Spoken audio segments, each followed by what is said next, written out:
دوستوں پہلے بھی میں ایزی پیسہ اور جائز کیش کے بارے میں ایک ویڈیو اپلوڈ کر چکا ہوں۔ اس میں میں نے ایک فراڈ کا ایک واقعہ سنایا تھا آپ کو۔ آج ایک اور واقعہ سنانے جا رہا ہوں جو کہ حقیقی واقعہ ہے۔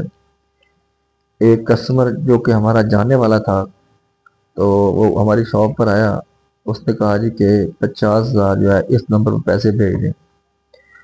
موبائل جو ہے نا اس نے کان ساتھ لگایا ہوا تھا اور کافی گھبرایا ہوا لگ رہا تھا۔ تو ہمیں فوراً پتہ چل گیا کہ یار اس کا ضرور کوئی نہ کوئی فراڈ ہو رہا ہے جو یہ کال موجود ہے۔ ایک بات ذہن میں رکھیں کہ فراڈیوں کا سب سے پہلا وار یہ ہوتا ہے کہ وہ کسٹمر کو کال کاٹنے نہیں دیتے، کال منقطع کرنے نہیں دیتے۔ ان کو پتہ ہے کہ اگر کال منقطع ہو گئی اور اس نے کسی سے مشورہ کر لیا تو ہمارا فراڈ پکڑا جائے گا اور ہمارا شکار یا ہمارے ہاتھ سے نکل جائے گا۔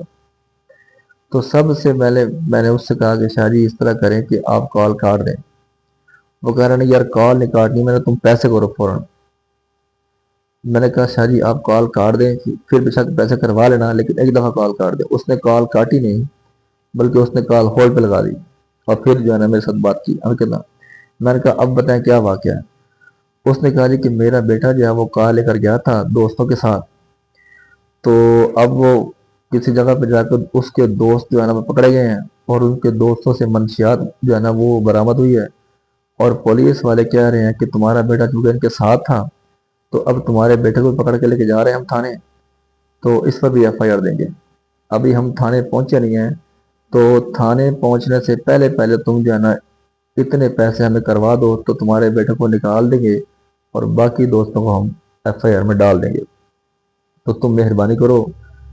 اس نے مجھے کہا کہ تم مہربانی کرو اتنے پیسے ان کو بھیج دو۔ میں نے کہا شاہ جی آپ کی اپنے بیٹے سے بات ہوئی ہے؟ کہتا ہاں اس نے میری جو ہے نا میرے بیٹے سے بات کروائی ہے۔ میرا بیٹا رو رہا تھا اور وہ کہہ رہا تھا کہ پاپا جی ہمیں یہاں سے چھڑوائیں۔ اچھا میں نے کہا کہ آپ اس طرح کرو کہ انہیں کہو کہ آپ کو ویڈیو کال کریں، وہ کبھی نہیں کروائیں گے ویڈیو کال آپ کو۔ کہتا نہیں یار، میں نے کہا ان کو ویڈیو کال کریں، وہ نہیں ویڈیو کال کریں گے۔ پھر میں نے ان سے پوچھا کہ کیا آپ کے بیٹے کی اس کے ذاتی نمبر پر بات ہوئی ہے آپ کی؟ کہتا نہیں۔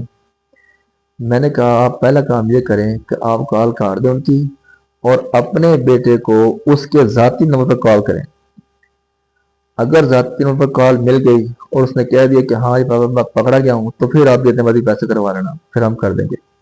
اس نے کہا چلو ٹھیک ہے، یہ بات تمہاری صحیح ہے۔ اس نے کال کاٹ دی اور اس نے اپنے بیٹے کے ذاتی نمبر پر کال کی۔ بیٹے نے کال اٹھائی تو اس نے پوچھا ہاں بیٹا خیریت ہوں؟ اس نے کہا جی ہاں میں خیریت ہوں، دوست ساتھ کھیل رہا ہوں، یہاں ہم سیر کرنے کے لیے آئے ہوئے ہیں، کھیل رہے ہیں، کوئی مسئلہ نہیں ہے سر۔ ان ساری بات کہتا نہیں جی میرے ساتھ ویسا کوئی مسئلہ نہیں ہوا، میں تو بالکل ٹھیک ٹھاک ہوں۔ تو پھر اس نے کال کاٹ دی۔ اس نے کہا چلو ٹھیک ہے کھیلو آپ۔ تو پھر اب مجھے بتا کے تھا یار شکر ہے تو نے مجھے بچا لیا نقصان سے، ورنہ میں تو اس کو پیسے کرانے لگا تھا۔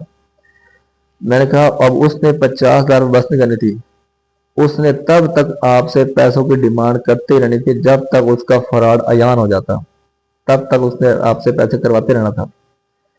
اس نے کہا چلو شکر ہے بچت ہوگی، لیکن یہ ہے کہ میں یہاں شاپ پر آنے سے پہلے اس کو 25,000 اپنے اکاؤنٹ سے کر چکا ہوں، وہ میرا نقصان ہو گیا۔ میں نے کہا چلو شکر ہے تھوڑا نقصان ہوا ہے، زیادہ نقصان سے اللہ نے بچا لیا آپ کو۔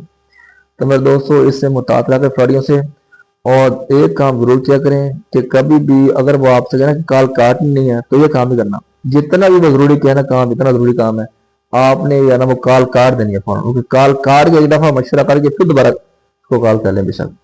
تو اس سے بچ کر آ کریں فراڈیوں سے۔